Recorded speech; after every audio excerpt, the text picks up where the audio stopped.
दिसंबर सन 1999 लाहौर के अखबार डेली जंग के दफ्तर और मकामी थाने में एक सादा लिफाफा पहुंचता है। अंदर एक हाथ से लिखी हुई तहरीर मौजूद होती है, मगर ये कोई आम खत नहीं था। इस खत के साथ कुछ तस्वीर भी मौजूद थीं, जो उन बच्चों की थीं जिन्हें उसने कत्ल किया था।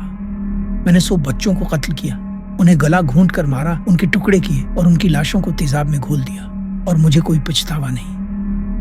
ऐसा एतराफ जो उससे पहले कभी नहीं सुना गया था, और जिस शख्स ने ये किया वो था जावेद इकबाल, एक नाम जो जल्द ही पूरे पाकिस्तान और दुनिया में गूंजने लगा।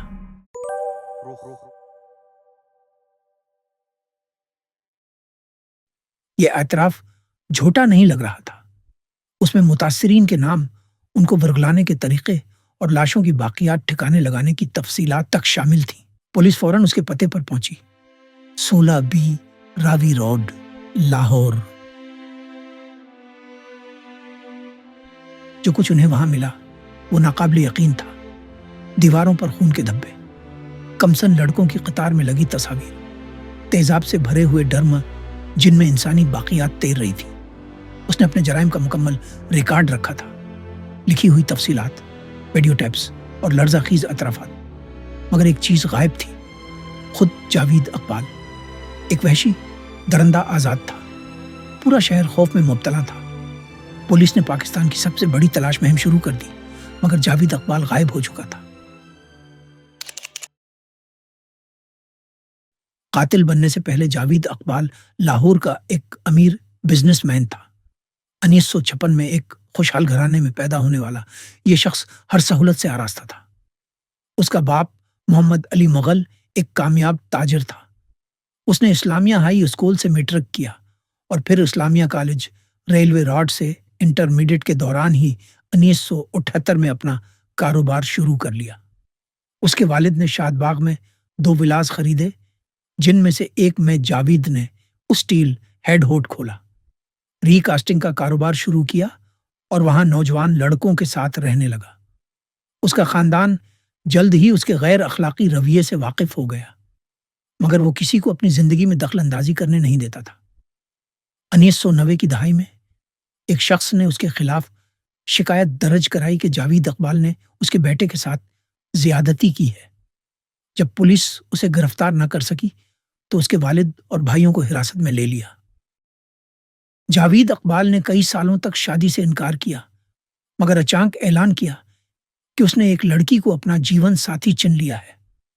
हैरानकन तौर पर यह लड़की उसके एक करीबी लड़के की बड़ी बहन थी। उस शादी का मकसद सिर्फ ये था कि वो इस लड़के को अपने साथ रख सके। ये शादी महज चंद महीने ही चल सकी और जल्द ही खत्म हो गई। उसके बाद जावेद इकबाल ने एक और अजीब कदम उठाया। उसने अपनी सबसे छोटी बहन की शादी अपने ही एक करीबी साथी मोहम्मद इकबाल से करवा दी।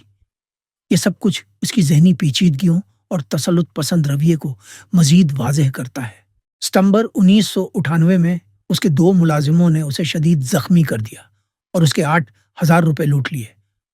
जावेद को शदीद चोटें आए और वो 22 दिन लाहौर जनरल अस्पताल में बेहोश रहा। जब वो सेहतियाब हुआ तो उसे मालूम हुआ कि उसके घर और गाड़ी फरोख्त कर दिए गए थे।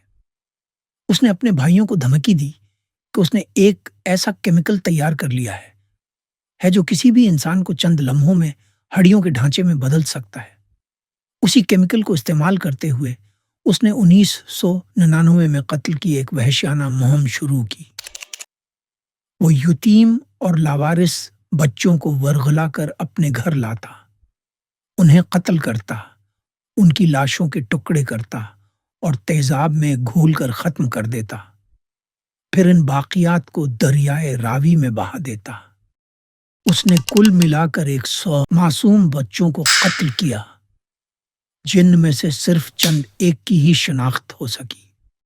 दिसंबर 1999 में जब उसके जराइम अपनी अंतहा को पहुंच गए तो उसने खुद ही पुलिस और अखबारात को अपने जराइम की इत्तला दी।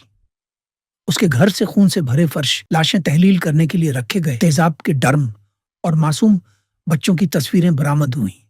मार्च 2000 में عدالت نے جاوید اقبال کو سزائے موت سنائی۔